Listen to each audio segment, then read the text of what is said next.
Singing बा अमरजीत सवरिया।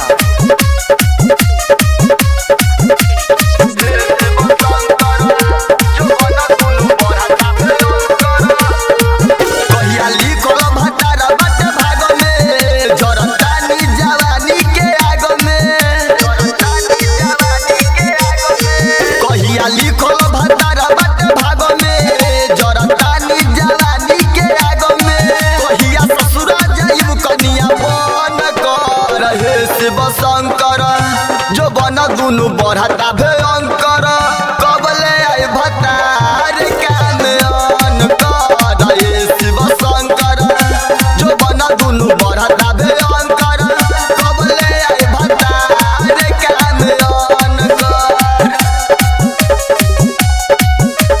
Mixed by Manis Kumar।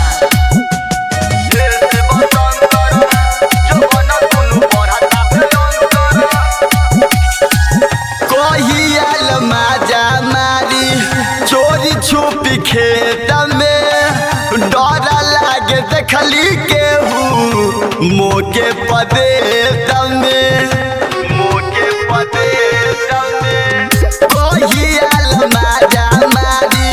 चोरी छुपी खेत में डर लागे देखली केहू मोके पदेत में मजा लेता नी केहू केहू से मन भरत नइखे एहू से और जुलम जवानी के जाम कर रहे शिव शंकर जो बना दुनु बढ़ता भयंकर कबले आई भतार कान कर रहे शिव शंकर जो बना दुनु बढ़ता भयंकर कबले आई भतार कान कर।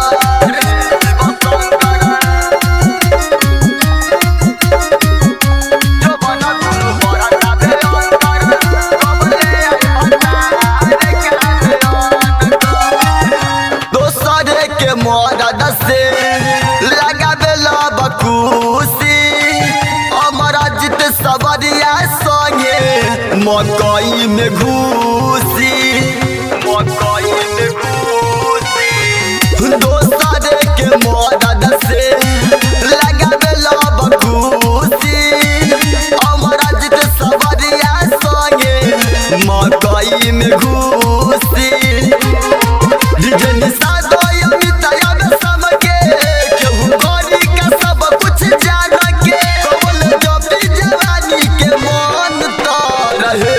शंकर जो बना दुनु बढ़ता भयंकर कबले आई भतार कान कर शिव शंकर जो बना दुनु बढ़ता भयंकर कबले आई भतार कान कर। Ambedkar digital recording studio, Chandauli हाट।